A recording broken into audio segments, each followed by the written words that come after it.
council in operation. And so we must do something about making Channel 74 more efficient and effective, and it must do what it was designed to do in the first place. Currently, it is not, and it is because of the failure of the administration to run it in a very professional and effective manner. You know, because I myself went to Comcast about 2 years ago, and I was inquiring, trying to get a channel. They said, well, you guys already have a channel, which is Channel 74. So if you're not going to do anything with it, if you could let the Reverend Zachariah from the Church of What's Happening Now have it, I could go around and tape and put the current news and things that's going on in Plainfield, because, you know, it's a sleeping town, and not many people really in the city of Plainfield know what's going on in the city. So, I mean, the channel could be used for a better thing outside of what it's being used for. Now, the downtown area of Plainfield, we have seen a good many things done in terms of the new government building down there. But again, I guess we'll go back to the same old thing. When you guys get in office, will you guys work hard to attract businesses in the downtown area of Plainfield? I'm asking you the same question again, I imagine. I can say to you, and I can say to every resident of the city of Plainfield, that I will do what I do best, and that is I will serve the residents of this community in a very efficient and effective manner.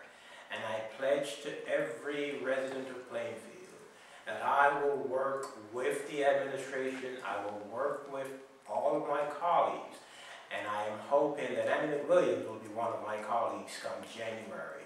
But I would work with everyone, I would reach out to businesses, and I will be willing to sit at the negotiation table with prospective investors who might be willing to come into Plainfield if the environment is such that it would make sense for them to come in and set up shop here. And so, reaching out and attempting to expand our commercial base is something that I've done before, and I will do it when I'm returned to the City Council. Okay, and I guess most people are wondering about that pond.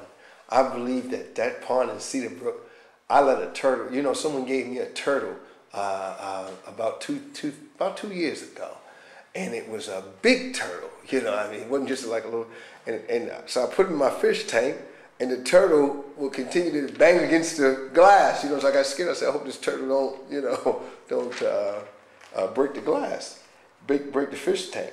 So I took the turtle to Cedar Brook Park, and just put him on the edge of the water. And the turtle, I guess, must have been home because it went right in there. But then 2 weeks later, I go by there, you know, I said, well, let me go by and see how my turtle was doing. The pond was drained.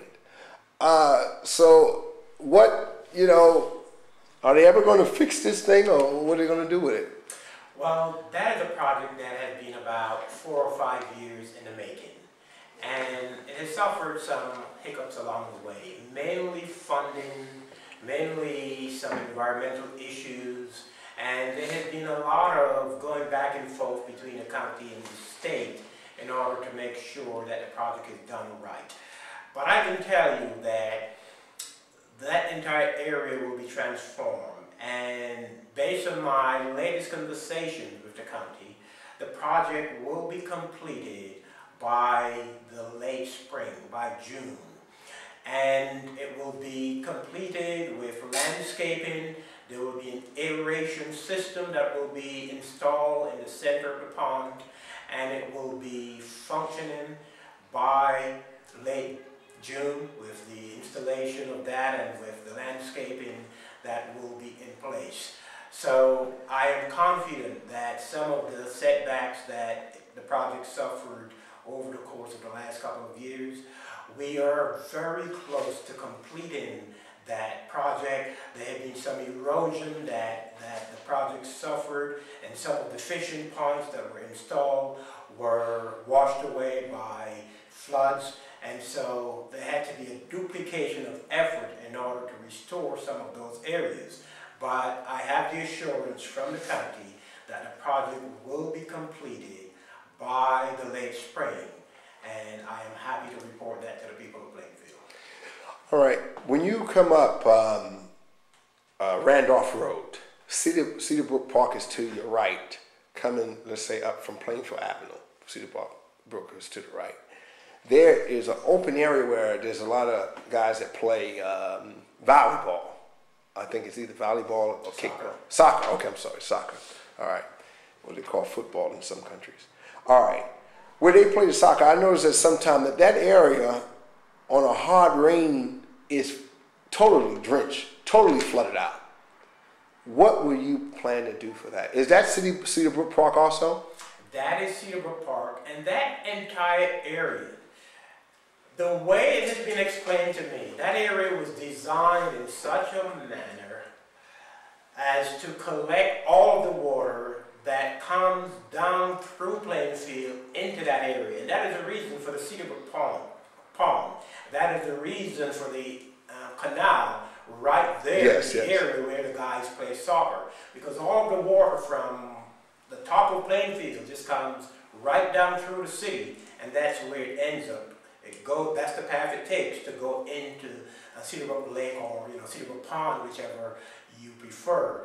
And so, are there ways to improve the drainage? Probably so, but that's an engineering task that would have to be explored.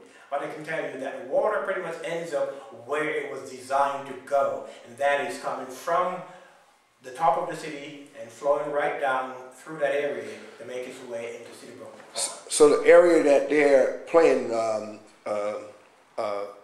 soccer, that area that's not a lake there though. That's it. No, that's not a lake, but the water, the water travels down through that area, and some of the water collects in that area. There are parts in Plainfield where there's still a lot of settlement of water, and so although we haven't had a very serious flooding problem over the course of the last several years because of the more effective drainage systems that we have in the city, there are still some pockets in the city where the drainage can be improved. Okay, well, all right. So I guess you guys would take more of a look at that right there. All right.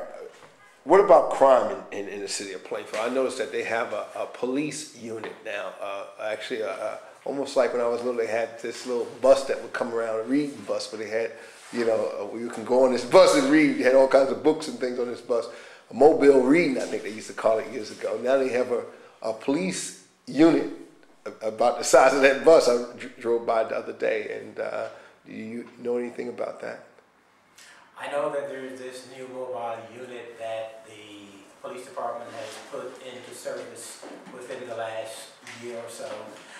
But when we talk about crime in the city of Plainfield, we're talking about an issue that affects the quality of life of our residents.